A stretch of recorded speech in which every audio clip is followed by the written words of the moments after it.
This was the scene Monday afternoon at a home on Detroit's east side off East State Fair near Gratiot. Officers trying to arrest 34-year-old Larry Morrison. His family tells Fox 2 it was an unjust arrest. Starting with an issue to where my cousin locked himself outside of his car as far as his keys being in the car. My auntie is the owner of this house. We are learning Detroit police on routine patrol observed Morrison trying to get into a truck with a Jimmy device and stopped to investigate. And we had plenty of witnesses out here, which was all family, telling them that she was the owner of this house and that was his car. Detroit police say he allegedly refused to give officers his name, then refused commands. You can see Morrison actively pulling handcuffs away and wrestling with officers.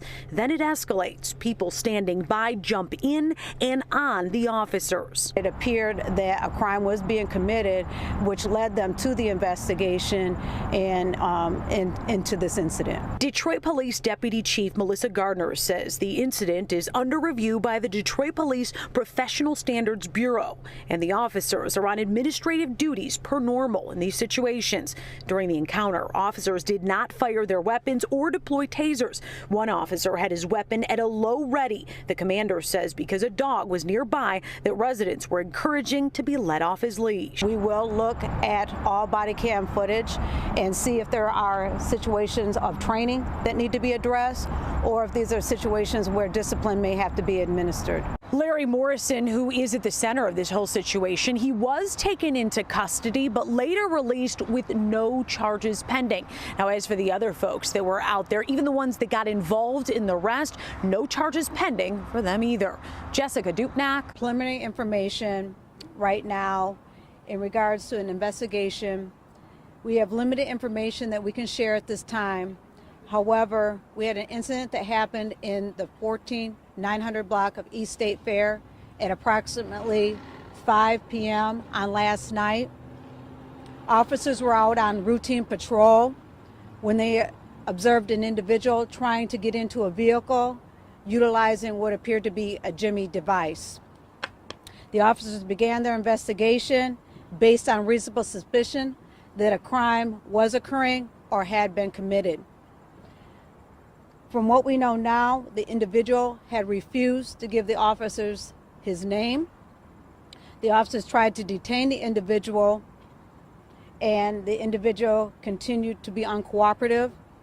Officers used force to take the individual into custody. At this time, the individual is no longer in custody. The officers are currently on administrative duty pending the investigation. The officers involved, we have obtained their body-worn camera for review. Again, this is under investigation, and we will continue to be transparent with the community throughout the process. With that, I will ask or allow a few questions.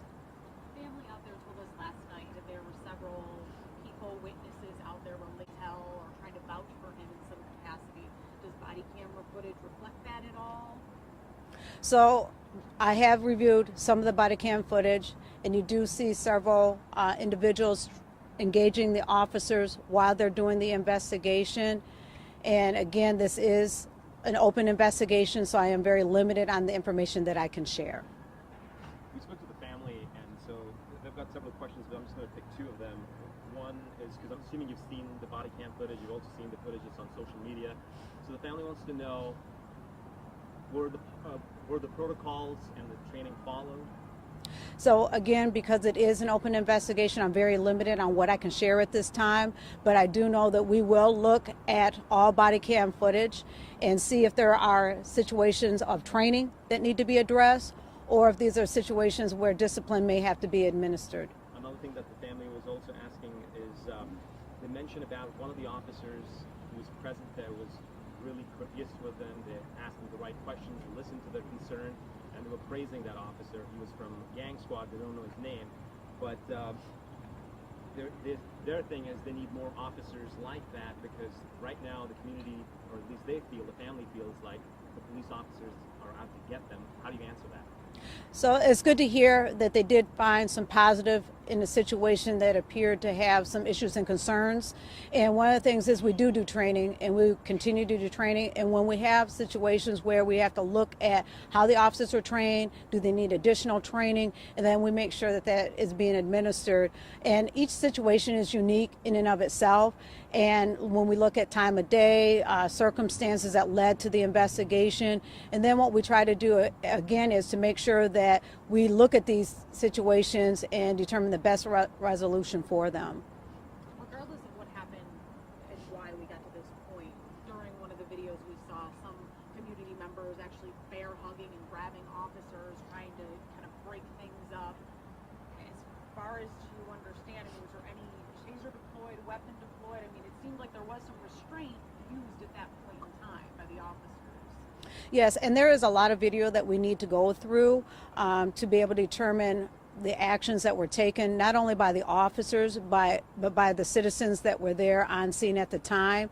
And therefore, I'll refrain from answering any of those questions until we've been able to review all video to determine why certain situations took place. As far as the officers involved, have any of them been accused of excessive force previously? Again, that is under investigation, and those are questions that will be answered throughout the investigation. I have 3 questions. One is there was a gun that was pointed. It seemed to be pointed out at community members in the video. Do you have any comment on that? So yes, there was a weapon deployment. It was at a low ready. However, there was a dog on scene that was at one point asked by individuals there to release the dog for officer safety. They did have it at a low ready in case that release was done. Are you saying that they were pointing at the dog and not necessarily? When we talk about a low ready, it's pointed towards the ground. Therefore, if it has to be utilized, it's in a position where they can take immediate action. Okay. And then, do you know if the people in the video were family members of the man who was arrested? Most appeared to be family members of the individual, yes.